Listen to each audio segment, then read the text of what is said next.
Hi, it's Raj Bapala, co-founder and CEO of Applaa. As a parent, we want to give the best experience for our kids. I've got two kids, 11 plus, and other one is doing GCSE exams. So we've spent a lot of time and a lot of money for tuitions, 40, 50 pounds a class and math, science, and English, and many things. And also we've tried our platforms and people saying, okay, use Atom Learning, iExcel, and this and that. And they're okay, but at the end of the day, you're paying 40, 50 pounds for them, and it's really not working out. It's just like only one, and again, where do you go for the next, right? And it's just like a simple mock exam practice, it's there are so many things you can do.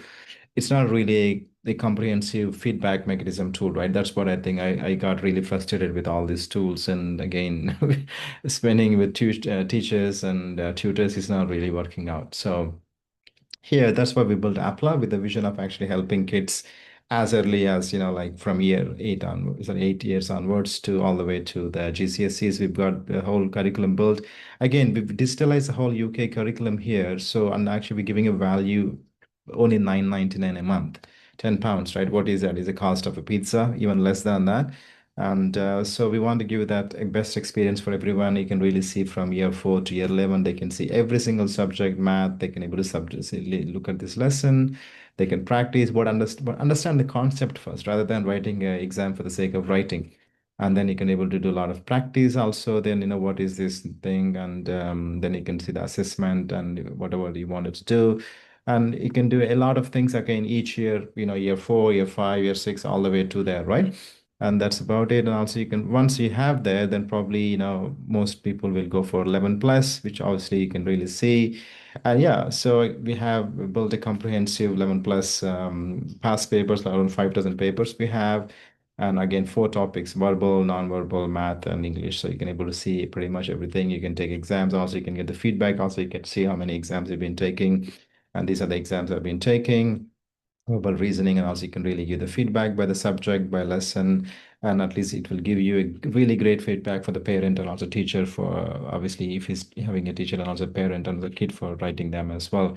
You can do quite a lot of things as well. So an example, let's take an exam for verbal reasoning. So you can really see that it actually I did an exam math for now before it actually tells you where you got right, where you got wrong. It's really great, right? As a parent, you cannot able to tell, what is the correct answer, right? So you can able to do, and it's brilliant, isn't it? So it just saves a lot of time. A lot of institutions are charging 40, 50 pounds, even for a paper sometimes, cost like that. And we're giving for free 5,000 questions, right? And many unlimited questions and papers they can do, all for 9.99, and they can do practice again if you want to do it. Just simply go and write an exam, and you can able to see submit papers. You can directly see as well, and the results coming through. As an example, let me go back and show the exam as well. So if you see some of the exams what I've done just now, you can see that exam coming through as well. You can really see the results. So it's just brilliant way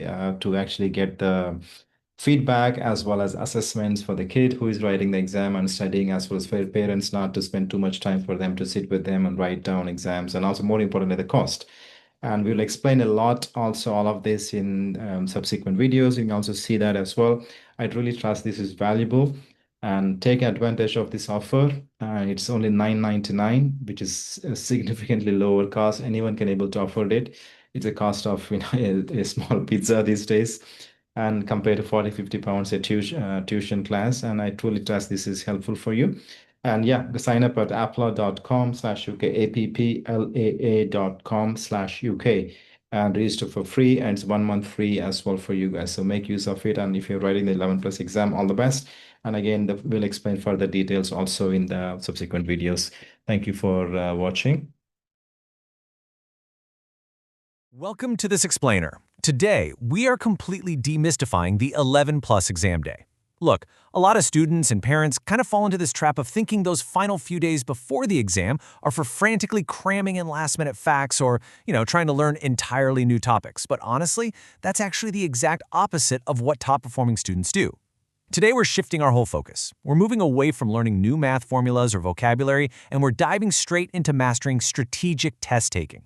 This is all about taking the skills you already have and maximizing your score when the pressure is really on.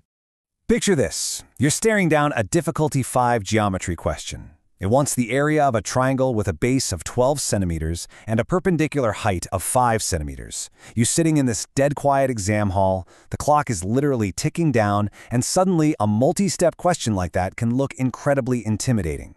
And hey, it is completely normal to feel that pressure. But it's exactly in these high-stakes moments that a solid practice strategy becomes the thing that separates a good student from a truly top-performing one. So, here is our roadmap for today's explainer. We'll start with the 11 plus challenge, then move into cultivating the right mindset, tackling the questions carefully, time and pace management, the final review stage, and we'll wrap up with your blueprint for success. Let's get right into it. Phase 1. Cultivating the right mindset, starting calm and focused. Okay, so the absolute crucial point here is that top students simply do not cram the night before. No way. They get a good night's sleep, they show up prepared, and they take a deliberate moment to just settle down before the exam even begins. Why? Because this specific progression right here is their secret weapon.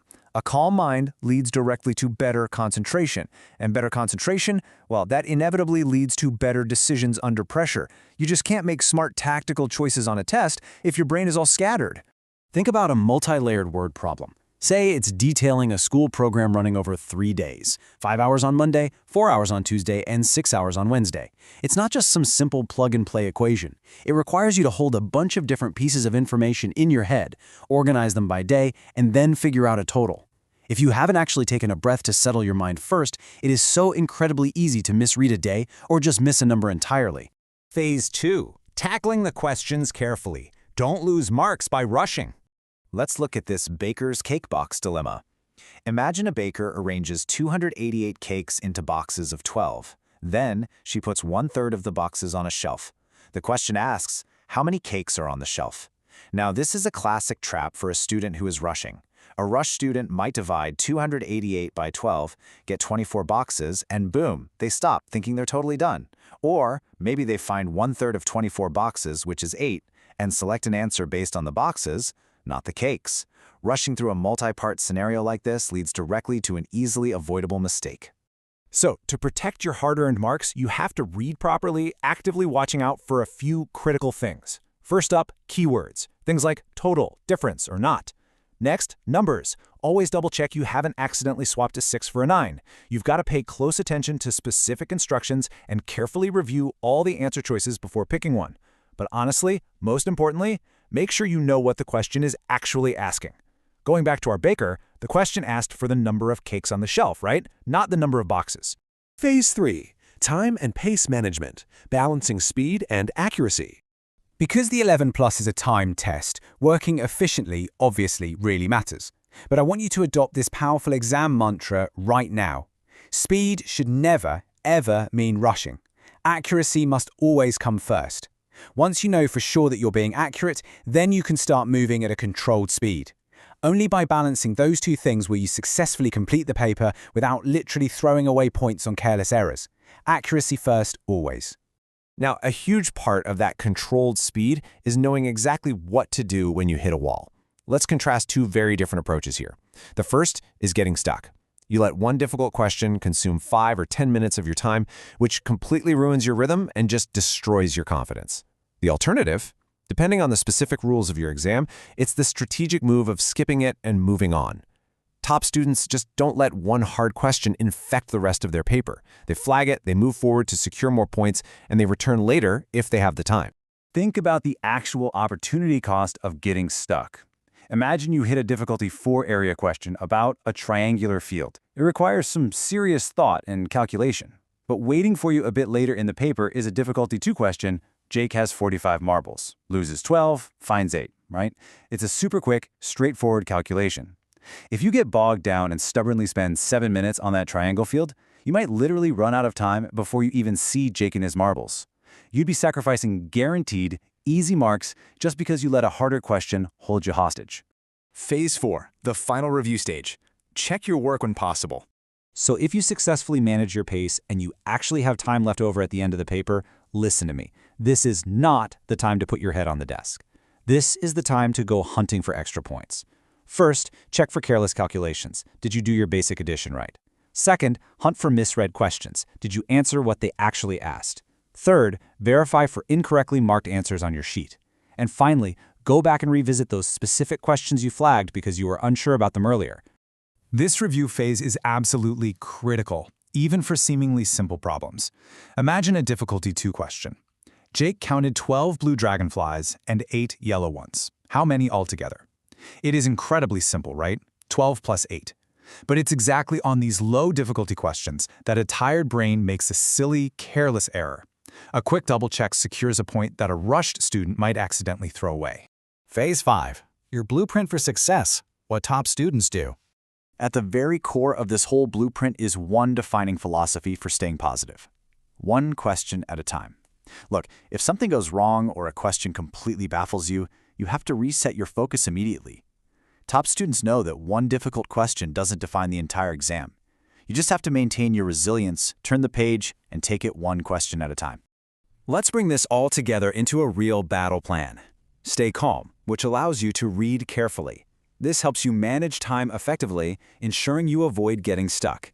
And by doing all that, you protect your accuracy. Underneath all of this is the ultimate golden rule. Use your practice.